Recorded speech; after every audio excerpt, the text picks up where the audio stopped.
welcome back to my channel. My name is Ness. I like to talk about books. Today I'm going to be opening the second adult book-only Fairyloot subscription. I do just want to say, obviously we didn't have a very good first month. My edition came really wonky, but I did get in touch with Fairyloot and they did send me out a replacement pretty much within like 5 days. So I'm really grateful. Fairyloot as always have really good customer service in my experience, which gives me some more confidence in actually continuing on with their subscriptions. I really liked their edition of the Atlas 6 last month, especially when it was replaced. If you did have a wonky sword as well, I would recommend getting in touch with them because mine was replaced. I'm really pleased that I managed to get the first box in the subscription.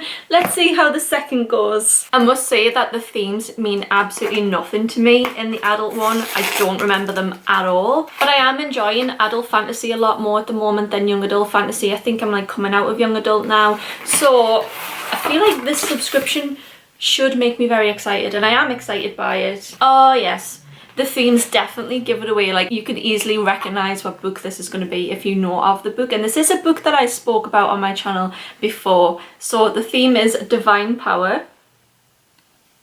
This was mentioned in my books I want to read in this year video from the end of last year. I really don't like that the subscription doesn't come with an author letter book. Oh my god, this is a chunky book.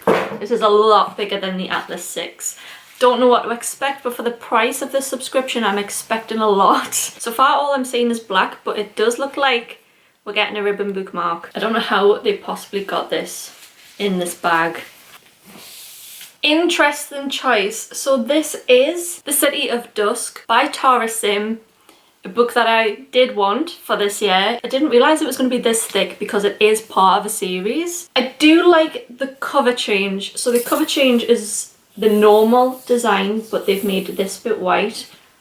Although I think they could have like done more to this bit maybe to make it like not stand out as much. Don't know what the back of the normal edition looks like, but I assume it looks like this and that the only thing that's been changed is this. I am really disappointed that we have just normal sprayed edges. If they'd taken like a skull like this and put this on here, that would have been absolutely epic. So I am a little bit disappointed in the general look of this book. There's nothing on the underneath here. My edition does have this white mark here and it won't come off, and it's really irritating me because I have no idea what that could possibly be.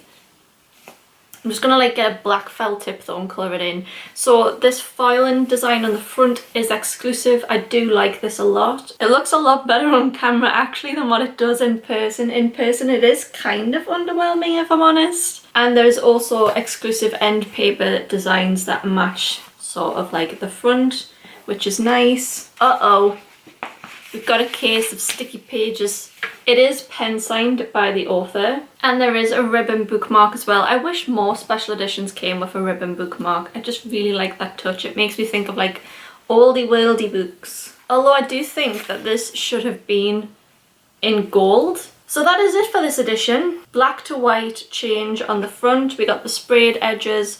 We got the design on the end papers, the file embossing on the front, and the ribbon bookmark and signed by the author. Given what Fairyloot have been putting out in the past few months across their young adult subscription and also with the Atlas 6, and also because their book only subscription is so expensive, I'm a little bit underwhelmed by this, I'm not gonna lie. This isn't my favourite. And I think it's only because like I wanted this book so much and I wanted to read this book that I'm so happy to have it in my possession. If this was a book that I'd never heard of, I think I would just be like, what do I do with this? And probably would have tried to sell it for what I paid for it. But this is a sapphic book, so I'm going to devour it. This is the first book in an adult fantasy trilogy. Although I have been reading like Goodreads reviews for it, and a lot of people are making comments that they think the marketing is wrong and this is more of like a young adult crossover. Lots of mentioning of it being like a new adult. Obviously that's not like an official like category in publishing, but I do think that like characters in their early 20s, that's kind of where I'm feeling like reading at the moment, so that makes me happy. And LGBT fantasy, it's just like I'm just dying to read something like this right now. The four realms, life, death, light and darkness, all converge on the City of Dusk, ruled by the four noble houses of Nexus. But the gods have withdrawn their favour from the once vibrant and thriving city, and without it all the realms are dying. Unwilling to stand by and watch the destruction, the four heirs, Risha, a necromancer struggling to keep the peace. Angelica, an elementalist with her eyes set on the throne.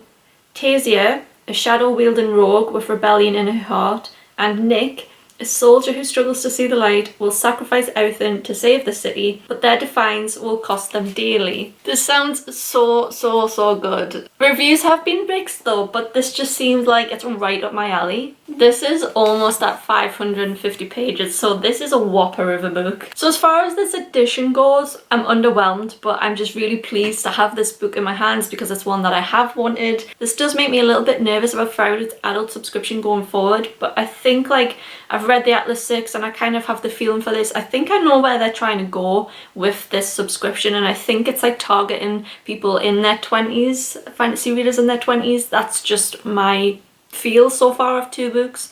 I'm looking forward to seeing what they're going to do next month and the month after. It's been heavily hinted at what May's book is going to be, and I feel like that would continue this sort of vibe that they've got going with these 2 books. But would I have paid £23-24 for this book in a store?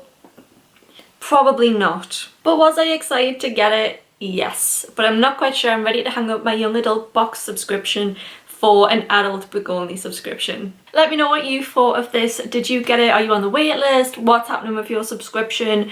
Are you thinking about switching from the young adult box to adult book only? Are you looking at doing the adult and young adult book onlys when we are able to like put them together later on in the year apparently? I think that's kind of something that I was considering, like getting rid of the items and then just doing like the 2 books together and paying for their one delivery. I expect that's going to come somewhere between £40 and £50, but I mean, to me that's better value than paying for the young adult and the items. So I don't know, let me know what you're thinking in the comments and I will see you in my next video. Bye guys!